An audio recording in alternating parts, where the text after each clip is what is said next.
I remember you said something like, like, which is a very powerful question, which, you just don't go ahead and offer and start offering advices or start talking about, but when the person say, why am I like this? Yeah. In that moment, they are begins to, it's so powerful. They begin to ask a more like a opening a question, frontal up question, like, why am I like this? Which is also saying, what else is possible? Yeah. This is not the feeling or not the result I want to be experiencing in my life. Why am I like this? Is that the way is that the kind of words you look for? Because this is so powerful. Even though Yeah. you think, I'm sure you know this, even though, it might come naturally to you to just look for those, questions and cues from people. But for people like myself, we're just learning about this thing. It doesn't, Yeah. I can just rush in and start chatting, chatting answers straight up, question, giving them all the stuff straight away, rather than saying, waiting for them to say to me, because you have to give people space enough for them to begin to realize that whatever they're doing is not working, and they begin and it's so they begin to say, why am I like this? Why am I like Mm-hmm. this? And the Mm-hmm. moment that question, a whole world opens up. Yeah. Right. I'm not sure what I can add to that. Yeah, I mean, yeah, I agree. You give people the space to do so.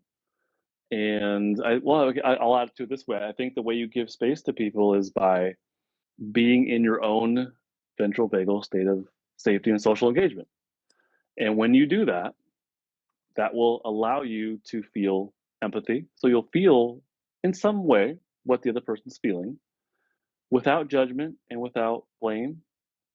And that provides this like interpersonal platform for them to become more curious about themselves Yeah, or to begin their own process of co-regulation where they're picking up on our safety cues.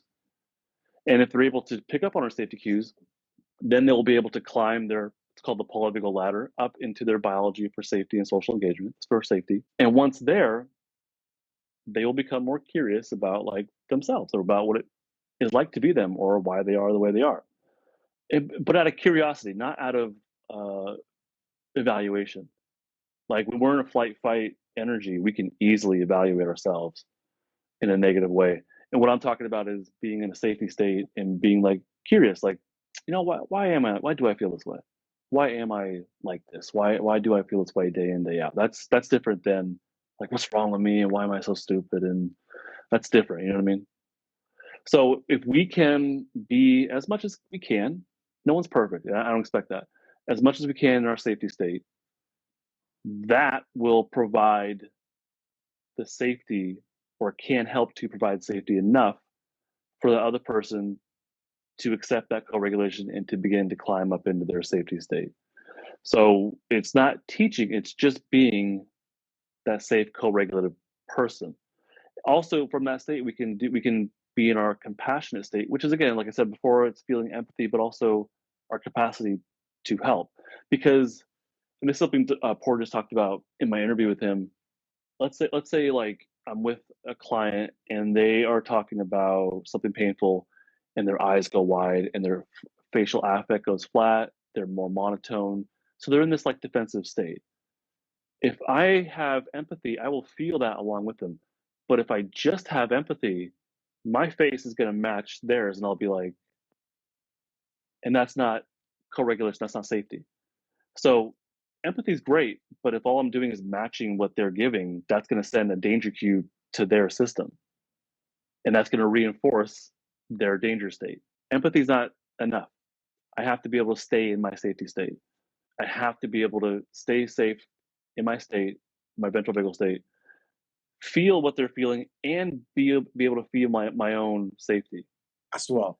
From there, like when I meet with students who are in a very dysregulated, like fight, anger state, and again, situations where I don't know the person, which has happened a number of times working at school, at schools, and someone's yelling and cussing across the campus, and I make the choice to like say, hey, like what's going on? You okay?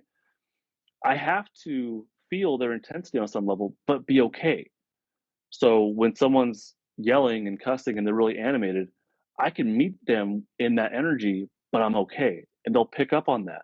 So it acts as this like emotional container, or really this biological container of like, I can meet you here. I'm good. I'm with you. And I can smile and I can have positive expectations for you. And I can listen to you and care and give these safety cues. So empathy is great, but empathy along with your own safety state is going to go a lot farther.